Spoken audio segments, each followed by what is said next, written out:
Dans la vidéo d'aujourd'hui, je vous propose de voir mes 20 chaînes préférées en photographie de chaînes françaises. C'est pas parce que je voulais faire absolument un classement, d'ailleurs ce n'est pas un classement, hein, je les ai ordonnés par un ordre alphabétique. J'ai limité à une vingtaine de chaînes parce que j'aurais pu encore en choisir d'autres, mais j'ai pris des chaînes qui sont encore d'actualité. Alors vous demandez peut-être pourquoi je fais une vidéo avec des parts de chaînes qui ont déjà pas mal d'abonnés, plusieurs milliers d'abonnés, voire plusieurs centaines de milliers d'abonnés pour certaines, alors que ma chaîne est une toute petite chaîne. Quelle légitimité je trouve à faire ça? Ben, tout simplement celle d'être un amateur au niveau de la photographie, d'aimer la photographie. Or, quand on veut apprendre le plus en photographie, il y a un principe qui est tout bête, c'est qu'il faut vraiment pratiquer et regarder des photos en nombre très important. Et avec les chaînes YouTube, il y a une facilité d'apprentissage qui nous permet maintenant d'avoir des connaissances très rapidement. Donc j'ai pensé que ça serait intéressant de voir un petit peu quelles sont les chaînes que je préfère regarder, si jamais ça peut aider quelques-uns à découvrir de nouvelles chaînes et à voir un petit peu ce qui se fait dans l'univers des chaînes de YouTube photographes francophones. Alors, je vais commencer par la chaîne de Chris, améliorer ses photos. Alors, comme il le dit lui-même dans sa dernière vidéo, tout est dit. Il va changer le nom de sa chaîne car le terme améliorer ses photos correspond plus maintenant à ce qu'il désire nous fournir. C'est un photographe professionnel, c'est de très bonne qualité et vraiment avec lui on apprend énormément de choses.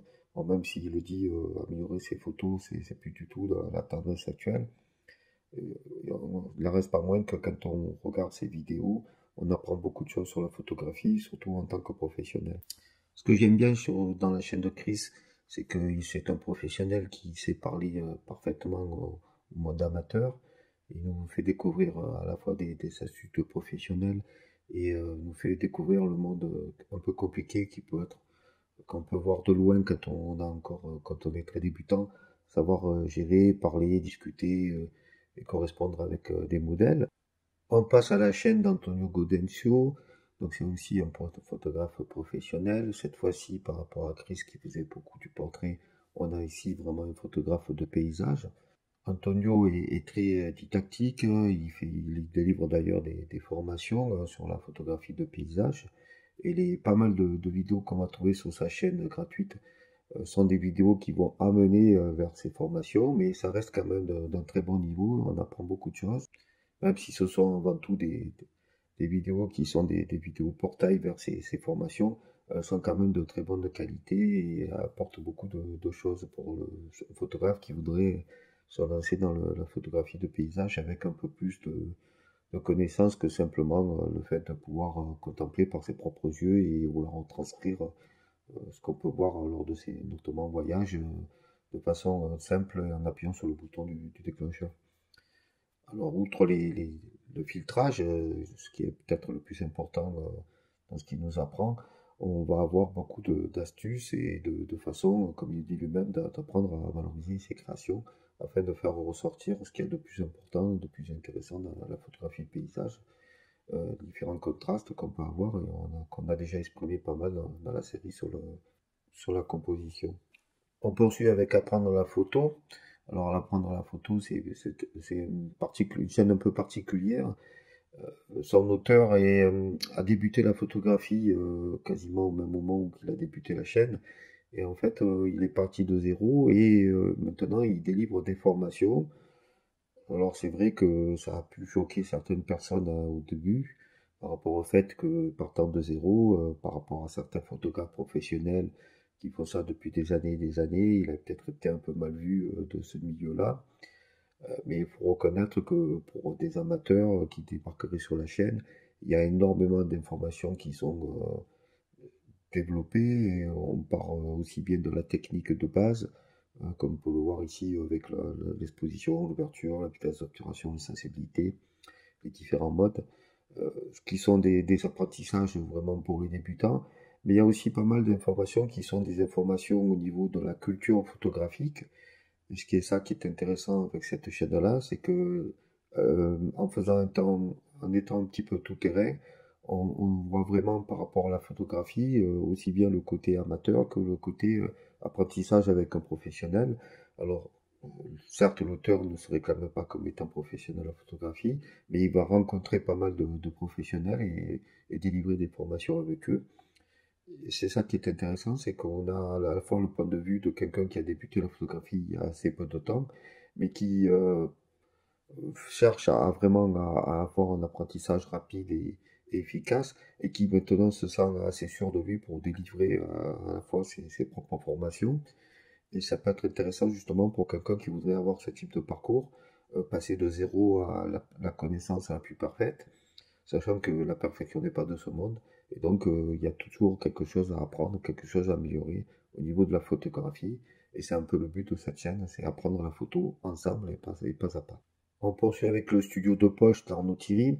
Alors, c'est une chaîne que j'ai quand même tenu à mettre dans ce top. Euh, j'ai failli ne pas la mettre. Pourquoi? Parce que effectivement, il y a plus de vidéos nouvelles depuis quelques mois, voire plus d'un an.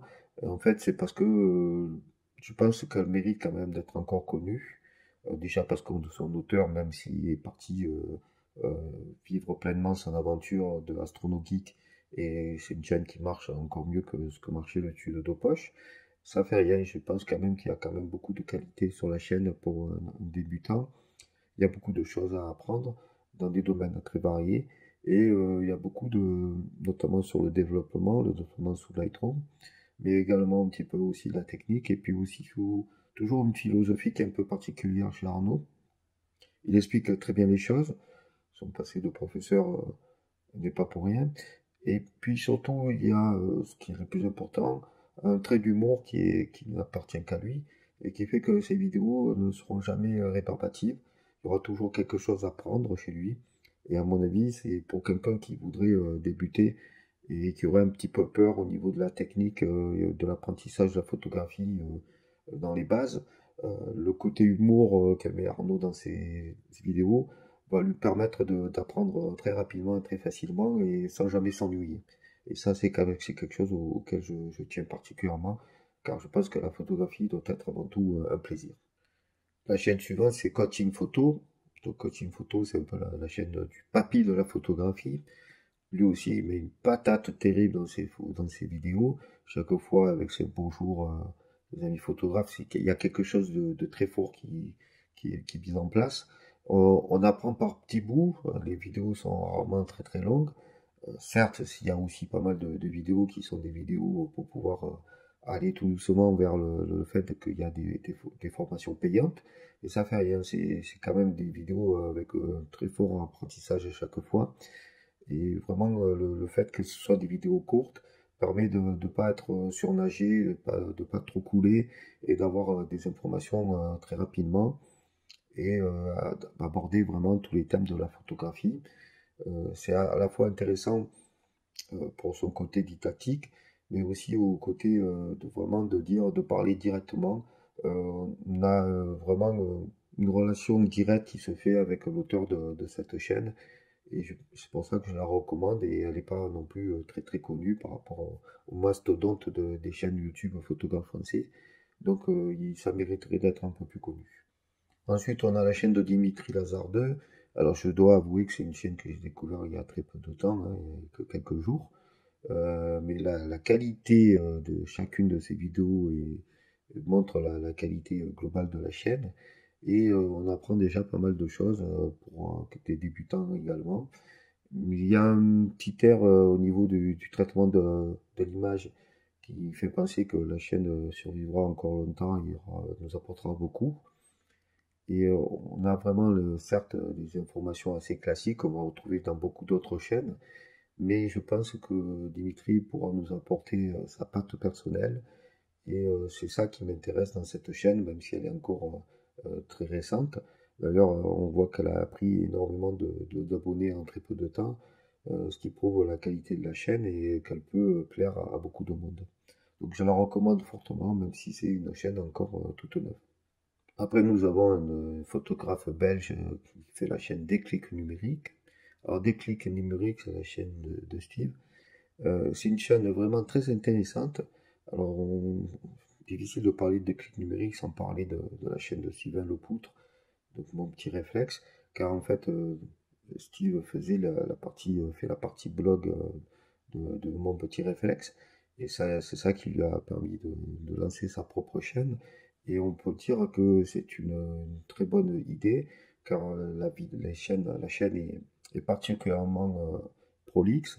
On a de nombreuses vidéos qui sont toutes très intéressantes. On a un peu de tous les domaines, hein, au niveau de la photographie, au niveau du développement, mais aussi au niveau des revues matérielles, au niveau de comment on débute en photographie, quelles sont les différentes techniques, les bases de la photographie. Donc c'est un peu lui aussi un touche à tout, mais c'est surtout la vidéo, moi à mon avis, la chaîne d'un passionné. C'est ça qui est intéressant chez lui. Si je devais résumer sa chaîne, je dirais le passionné. Et donc on apprend énormément avec Steve et avec des trucs numériques, donc c'est encore une fois une chaîne que je recommande fortement.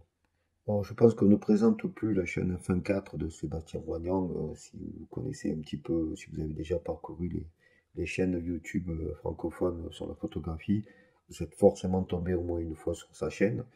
Alors, la chaîne de Sébastien est un peu particulière au sens que c'est un photographe professionnel, mais il est très à l'approche aussi au niveau des débutants, des amateurs. Il nous fait découvrir le monde un petit peu de la photographie, avec un côté artiste qui me paraît le plus prégnant. C'est-à-dire que on voit vraiment chez lui que ce qui est important, c'est de faire ressortir ce qu'il a en termes de ressenti et pas de la technique. Donc, il parle très peu de technique.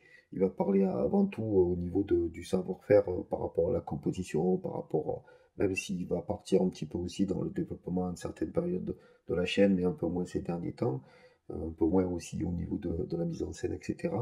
Donc, sa chaîne a pas mal évolué avec le temps. Il y a un peu de tout, il y a des rencontres, il y a des interviews, il y a de la technique aussi un petit peu, mais avec plutôt pour le développement. Mais il y a vraiment, encore une fois, un esprit bien particulier, de l'humour, ce qui n'est pas inintéressant. Et puis, vraiment, on ne peut pas se perdre dans sa chaîne, car on est vraiment comme avec un ami. Et c'est ça qui est intéressant, c'est que il apporte un côté humain indéniable. Et pourtant, dans sa recherche personnelle, il y a forcément quelque chose qui nous parle.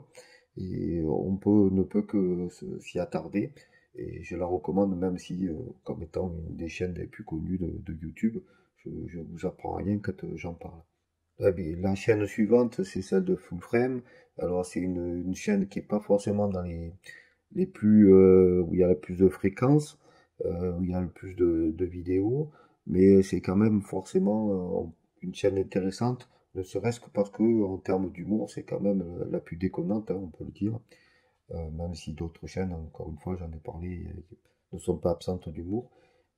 C'est quand même cette chaîne-là qui me paraît la plus hors norme là-dessus. Je pense qu'il y a beaucoup à apprendre chez lui parce qu'il y a vraiment une volonté de nous transmettre ça de façon simple, tel que ça sort. On va dire qu'il y a peu de filtres. Et c'est aussi ça qui est intéressant des fois, c'est que des fois on est dans un carcan où on a des difficultés à vouloir sortir de sa zone de confort. Ça, c'est un terme qu'on emploie souvent en photographie. Et bien là, par rapport à la chaîne, c'est un peu ce qu'on ressent. On sent que la personne ne nous trompe pas, elle nous donne les choses telles quelles. Et on peut apprendre beaucoup quand même aussi en consultant Full Frame de façon régulière. Impossible de faire un top 1 sans parler de la chaîne de Jeff Photographie. Alors Jeff, c'est simple, c'est un pur amateur. Et pourtant, tout ce qu'il nous délivre est de très bonne qualité. Et c'est là, cet avantage-là, c'est qu'il parle d'amateur à amateur. Mais par contre, la qualité des vidéos sont très bonnes. Il est un peu touche à tout, il adore faire des tests, il adore faire des choses qu'on peut retrouver peu souvent ailleurs. Et chaque fois, il nous délivre une vidéo avec un petit plus à apprendre, un petit plus à connaître, et surtout une passion qui délivre. Et ça, c'est ça qui est intéressant dans sa chaîne. Pour ça que je la classe parmi mes chaînes favorites. C'est vraiment quelqu'un de passionné. Et chaque fois, on découvre beaucoup et vraiment, on apprend avec lui. On a l'impression d'être guidé main dans la main. et de parcourir le même chemin que lui afin de prolonger son apprentissage en photographie. Donc je lui donne vraiment une des meilleures notes parce que c'est quand même une des chaînes les plus intéressantes. La chaîne suivante, c'est celle d'Objectif Féminin. Alors c'est une chaîne qui est vraiment très intéressante. Alors, déjà, Objectif Féminin ou la photo féminin, parce qu'elle vient de changer un petit peu le nom de sa chaîne. Ce qui est intéressant, c'est que c'est le point de vue déjà d'une femme, ce qui n'est pas si courant que ça, malheureusement, sur YouTube. Et ça, c'est un regret, car je pense que les femmes ont beaucoup à nous apprendre aussi en termes de photographie, au point de vue de leur sensibilité et ce qu'elles peuvent avoir de différent chez la photographie faite par les hommes. Et c'est une chaîne un peu touche à tout, même si elle est beaucoup plus sur le portrait que d'autres techniques photographiques. Et quand on parcourt ces vidéos, on se sent encore une fois pas trompé.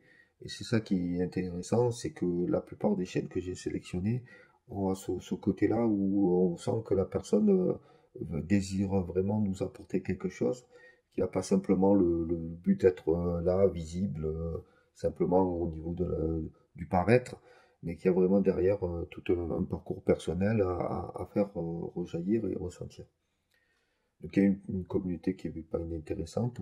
Et encore une fois, même si c'est pas simplement l'existence de cette chaîne par là, c'est vrai que le point de vue féminin s'est fait un plus par rapport à d'autres chaînes que j'ai sélectionnées. La photo est venue, la plateforme d'apprentissage de la photographie de notre ami français exilé en Écosse est toujours très intéressante. Il y a vraiment pas mal d'informations qui sont développées, aussi bien au niveau du matériel qu'au niveau de la technique. Alors on y trouve, comme dans beaucoup d'autres chaînes, la technique de base, mais on y trouve aussi des choses un peu plus poussées. Et puis c'est un très bon photographe de paysage. Donc on adore partir avec lui en balade, que ce soit en Écosse ou parfois en France, il fait des formations en France, ce qui lui arrive assez régulièrement. Et chaque fois, on découvre une technique, quelque chose en plus, qui peut vraiment faire améliorer ses propres photos quand on le suit. Et il a derrière développé toute une communauté, donc avec un site internet, la photo venue, où on peut faire partie de son apprentissage courant, poster ses propres photos pour avoir de la critique dessus. Et c'est ça qui est intéressant, c'est que on se sent pas seul, on se sent vraiment accompagné et avec un point de vue d'un Français exilé, ce qui permet d'avoir quelque chose de plus par rapport effectivement aux Français qui sont en métropole et avec des paysages un peu plus connus. Alors, ce serait dommage de ma part de ne pas parler de la chaîne des éleveurs de Pixel. J'avoue, c'est pas la chaîne que je regarde le plus souvent, mais elle a l'avantage d'être bien éclairée au monde de la photographie et de participer notamment à des lives maintenant à plusieurs, avec notamment des clips numériques. Et ce qui m'intéresse aussi dans cette chaîne-là, c'est que c'est un peu le mélange entre la vidéo et la photographie. D'ailleurs, je fais une petite aparté, vous allez voir qu'il n'y aura pas forcément de chaîne très connue de vidéastes, parce qu'en fait, j'ai voulu vraiment mettre avant tout des chaînes qui concernent la photographie, avec la part la plus belle, et certaines chaînes qui sont de très bonne qualité, où ça parle plus de vidéos que de photographie, je ne les ai pas retenues. J'en parlerai peut-être dans une autre occasion, quoi. Mais les éleveurs de pixels, ça reste quand même une très bonne chaîne où on apprend beaucoup de choses et on a vraiment une qualité de l'image qui ressort et avec des informations toujours plus adaptées et qui sont vraiment très régulières. C'est aussi ça un des plus de la chaîne, c'est que les informations sont assez régulières. J'en ai déjà parlé tout à l'heure avec des clics numériques, mais donc une de mes chaînes préférées, c'est celle de Sylvain Le Poutre, Mon Petit Réflexe. C'est une chaîne qui m'a permis aussi un petit peu de faire mon apprentissage sur YouTube. C'est une des toutes premières chaînes que j'ai vues avec celle de Sébastien Roignan, Fun 4. Et une chaîne que je n'ai pas mis dans le classement pour différentes raisons de photos locaux de Blas Fielder. Et mon petit réflexe continue à avoir une actualité intéressante. Même si maintenant Sylvain a ouvert une autre chaîne sur le coin des youtubeurs, où ça parle essentiellement de la création de chaînes YouTube. Et il laisse pas tomber pour autant ses premiers amours, avec mon petit réflexe et la photographie. Et ce qui est intéressant d'une part, comme c'était déjà le cas pour d'autres chaînes, c'est que c'est un pur amateur qui a commencé à apprendre la photographie il y a très peu de temps et qui nous fait faire son apprentissage petit à petit avec lui. Donc on découvre les choses avec lui et donc on apprend de façon plus simple pour un débutant. C'est très intéressant et c'est peut-être la chaîne que je recommande en premier si vous êtes totalement débutant pour pouvoir avoir un apprentissage au fur et à mesure parce que chaque fois que Sylvain découvre quelque chose, il nous en fait part et il le fait de façon très intéressante. Et puis c'est une chaîne où il manque pas d'informations, aussi bien au niveau technique qu'au niveau pratique. Et comme la photographie de paysage est une de ses passions, ben, là on a vraiment de temps en temps des sorties photos qui sont de très bonne qualité. Outre les quarts d'heure photo qu'il faisait vers le début de la chaîne, où il partait sur le principe de dire voilà, j'ai un quart d'heure pour faire une sortie, de prendre quelque chose d'intéressant, voir des sorties maintenant qui seront plus abouties, qui durent un peu plus longtemps, eh bien, on a vraiment chaque fois quelque chose qui nous parle directement en tant qu'amateur et où on apprend sans se prendre la tête. Une autre chaîne très intéressante, c'est Nikon Passion. Alors, attention par rapport au titre, ne pensez pas que ça parle uniquement des Nikon. Ça concerne tout le domaine de la photographie, euh, un peu plus.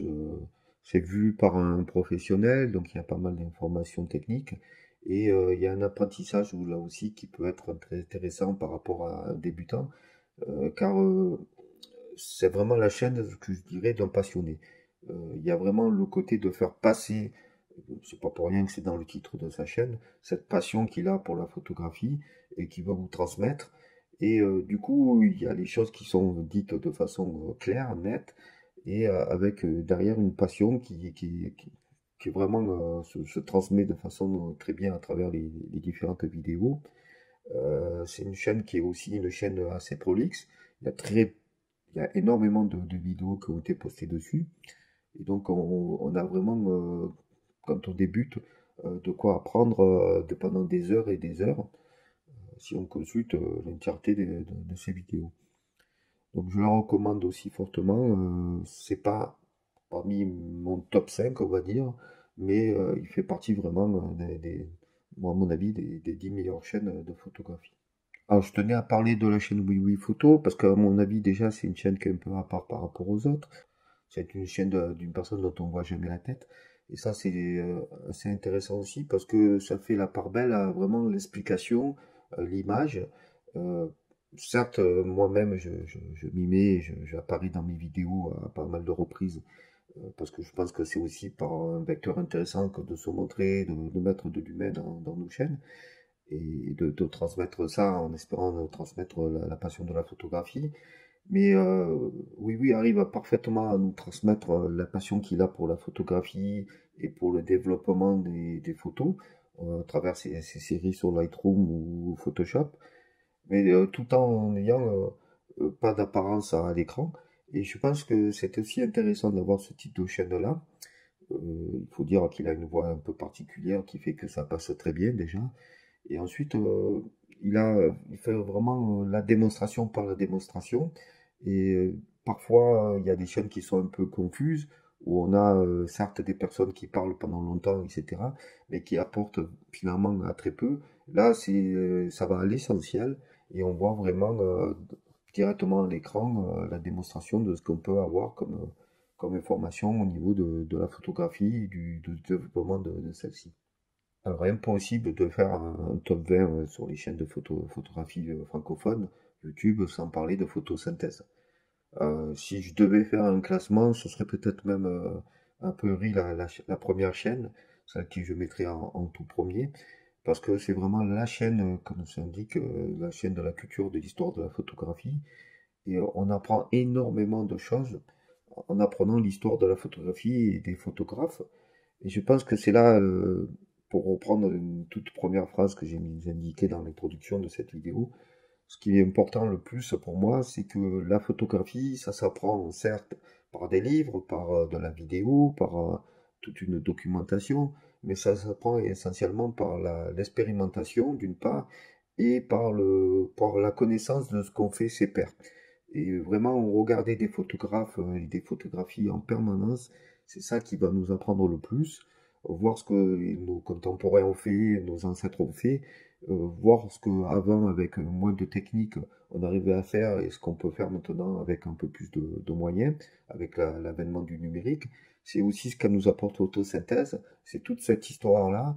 Et c'est peut-être une des chaînes où vous allez le plus progresser quand vous avez fait le pas d'apprendre la technique, que vous connaissez la technique, et qu'il va vous manquer encore quelques bases pour aller plus loin. Parce que c'est vraiment la chaîne qui, sans se prendre la tête, par juste le biais de l'histoire, et par avec quelqu'un de passionné qui nous explique ça très bien, on a vraiment, on avance très vite dans la photographie et dans la connaissance, et on arrive à parfaire notre propre pratique. Une autre chaîne intéressante, c'est la chaîne de Pierre Lambert. Alors Pierre Lambert, c'est quelqu'un qui vit aux États-Unis et qui est un Français et qui avait une chaîne qui était tout en anglais, qui fonctionnait très très bien.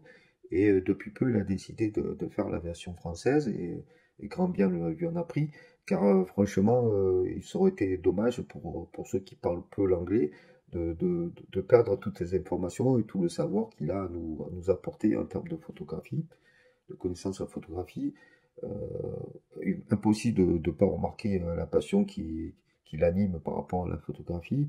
Et même si on va parler un peu technique, même si on va parler au point de vue matériel, même si on va parler au niveau de la composition, ce qui ressort chez lui, c'est vraiment cette passion qu'il nous transmet et la connaissance qu'il peut nous donner en supplément par rapport à la simple technique et par rapport à ce que peut-être l'apprentissage classique qu'on peut retrouver sur certaines chaînes qui sont trop académiques et qui nous apportent pas ça pleinement.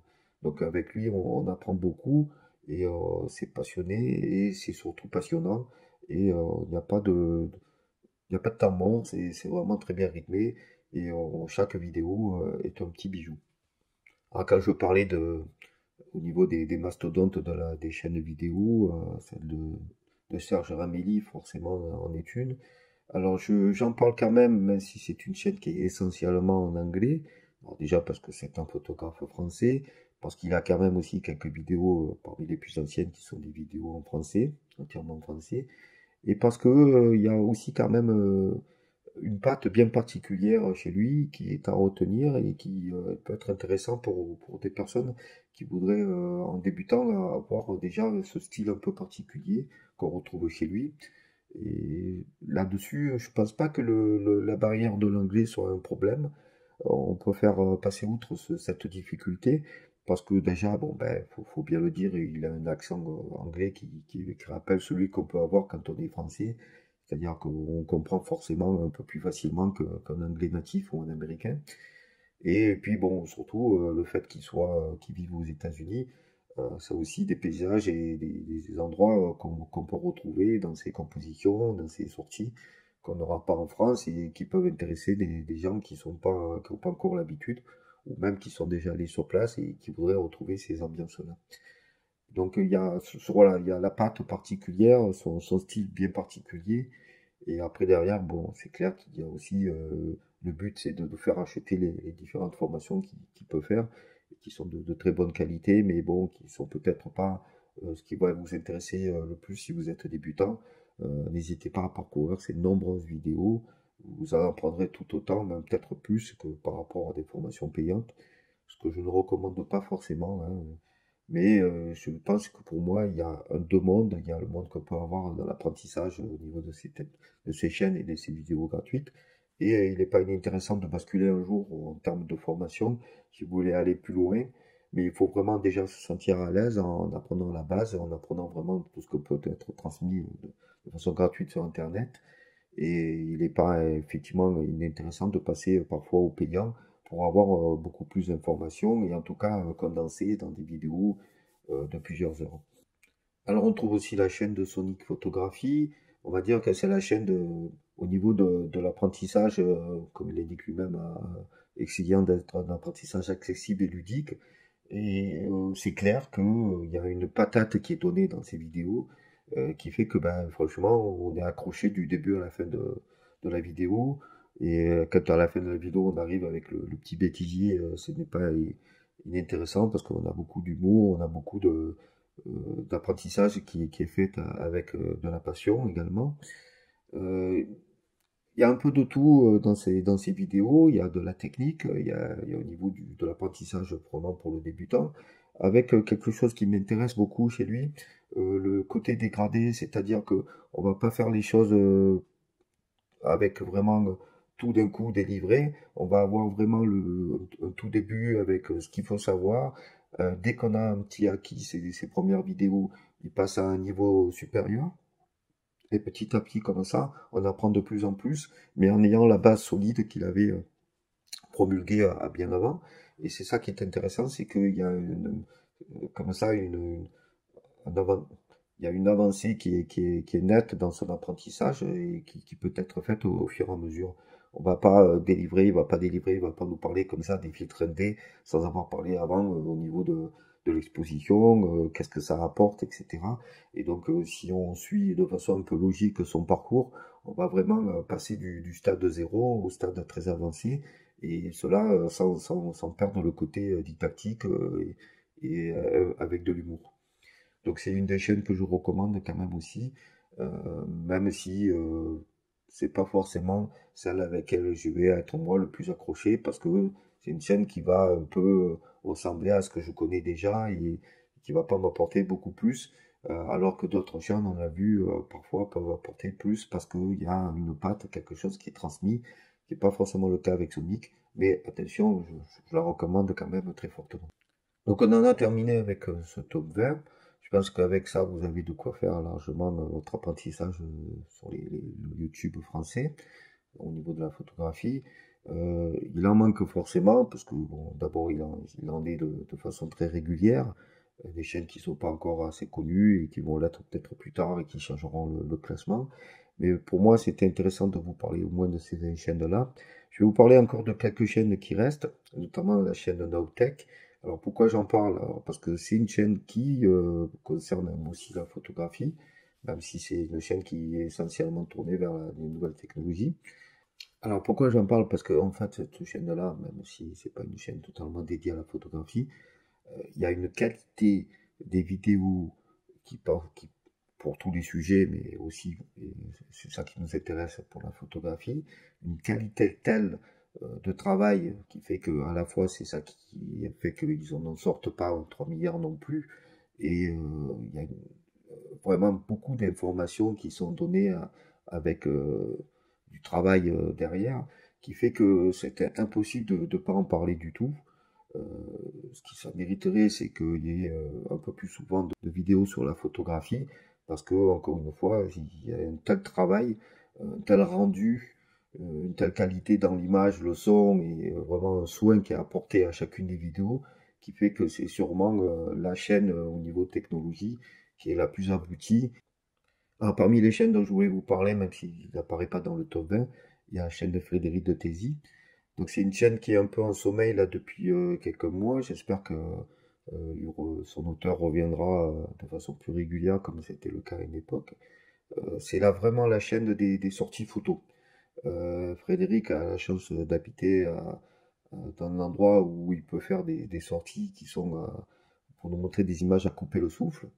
Et il a une très bonne qualité au niveau de l'apprentissage. Et donc ces sorties photos c'est des choses qui sont qu'on voit pas assez couramment, donc j'en ai parlé, vous vous rappelez sûrement avec la chaîne Mon Petit Réflexe. Et là, on retrouve cette façon de faire qui me paraît très intéressante parce que vraiment être sur le terrain avec le photographe et avoir l'explication du photographe de pourquoi il prend les choses comme ça, avoir le résultat final, et c'est vraiment quelque chose qui est très fort au niveau apprentissage. Donc j'espère qu'on en verra plus souvent des photos à nouveau de qualité comme il a pu le faire dans le passé. Et je termine cette longue vidéo sur la chaîne de Deviens photographe de Benoît Thibaudot. Euh, je l'aurais mise bien volontiers dans le top 20 il y a encore quelques temps. si la chaîne n'était malheureusement pas pour l'instant en sommeil. Mais il y a une telle qualité, un tel travail, une telle passion de ce photographe professionnel qui vit les choses avec ses tripes que ça aurait été dommage de ne pas en parler du tout. Certes, il n'y a plus trop d'actualité sur la chaîne, mais les vidéos déjà présentes sont de telles mines d'informations qu'il aurait été vraiment bête de ne pas en parler. Donc c'est une chaîne que je recommande fortement.